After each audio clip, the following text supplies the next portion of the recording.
புதுசா கல்யாணம் ஆன உன் மச்சினனை பாரு பாவம். அவன் புது பொண்டாட்டிய பின்னாடி உட்கார வச்சுட்டு அவன் பாட்டுக்கு வண்டி ஓட்டிக்கிட்டு இருக்கான். என்ன பண்றது? பாட்டி சும்மா வயிற்றுல கிளப்பாதீங்க பாட்டி. என் பக்கத்துல உட்கார்ந்து இருக்காரு மாமா, இவர் சின்ன சிறுசும் கூட பார்க்காம எங்களை அநியாயமா பிரிச்சு வச்சுட்டாரு. குடமிளகா மூக்குக்காரு. ஏய் ராஜிகளா பேச காட்டி.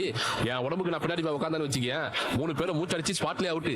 அப்புறம் நீ ஆசையா வண்டி ஓட்ட முடியாது, அமர ஊர்தி தான் ஓட்ட முடியும். அது பரவாயில்லையா உனக்கு? ஊர்தியா? பார்த்து கூட்டிட்டு போடா அவளை. சரி பாட்டி. அவன் கைய பிடிச்சு கூட்டிட்டு போ. வாட போங்கப்பா போங்க. எங்க எல்லாரும் தானே கோயிலுக்கு வந்தோம், எதுக்கு அவங்கள மட்டும் குளத்துல முங்க சொல்லுது இந்த கேள்வி? ஏய் இன்னொரு தடவை பல்ப் வாங்கி அசிங்கப்படியா? வாய் முடிட்டு பேசாம இரு. அண்ணா என்ன அப்படியே நின்னுட்டு இருக்க? ஓ 1 2 3 சொல்லணுமா? அத சொல்ல வேண்டியதானே. ரெடி 1. ஏய் இரு அத நான் சொல்றேன். Ready 1 2 3 action. ஐய் காப்பாத்துறியா அத்தா?